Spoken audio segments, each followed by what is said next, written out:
one of the tools that I use to challenge my mindset and to really put me in uncomfortable situations and in situations where I'm forced to work through thinking around avoiding.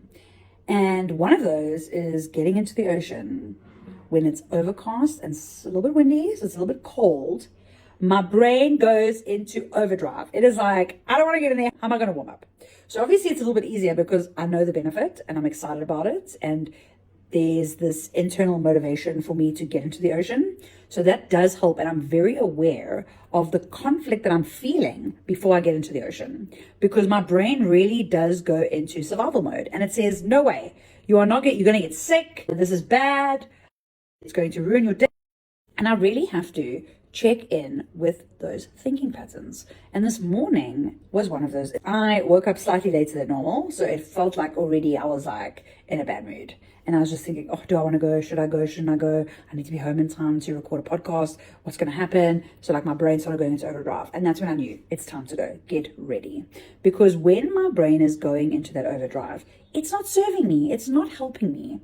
And I know that I will be able to overcome whatever's in my way. It might just mean that I need to adjust how long I swim for, what time I leave. It doesn't matter. But I'm going to get benefit from doing this thing that I don't really want to do. Then I'm driving to the tidal pool and it's a little bit far away from my house. It takes me usually about 20 to 25 minutes to get there. And now there's traffic. So now my brain's going, oh, you see, I told you, you shouldn't have gone. You should have stayed at home. You could have done this. You could have done that. Had to interrupt it again. Eventually I get to the tidal pool. And of course it is very rough. It's so overcast. There's a cold wind and I'm thinking, oh my gosh, here we go. So now I'm like, okay, well, now I'm not going to be able to read, because sometimes I like to read in between swims or I like to journal. So now my brain is again going, yo, you see, you shouldn't have, and I have to interrupt it again. And I get to the water and I sit there for a while. I drink my coffee and I'm like, okay, it's time to go. Get into the water. It is cold, but it is exhilarating. And I end up staying in for about 20 minutes. Then I get out and my arms are a little bit numb, like it was cold. And again, now my brain's going, you see, something's wrong. This is not right. You shouldn't have been in the water. But the wonderful thing is how quickly I recover from it. It doesn't set in. It doesn't change my mood anymore. It used to really give me a lot of fear about doing something wrong. Now it's just like, okay, thank you so much, and move on. And I came home, I had plenty of time to get ready and had an amazing recording.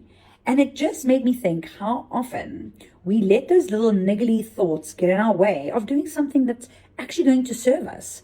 So if you do struggle to get yourself going because your brain, your mind gets in your way, any fear of doing something wrong, just interrupt it and see what happens, because it may not be beneficial to you. Sometimes obviously those thoughts are beneficial, but more often than not, they are not beneficial, because man, it worked for me and I had the most amazing swim. I wasn't cold. I wasn't shivering at all. I warmed up relatively quickly. I've just had such a fantastic morning. I felt so clear-headed and fresh and focused for this interview that I had earlier, and it was just so wonderful.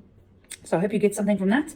Let me know what kind of thoughts you're interrupting today, and if you do manage to interrupt a thought, celebrate. Be like, oh, yes, I did it.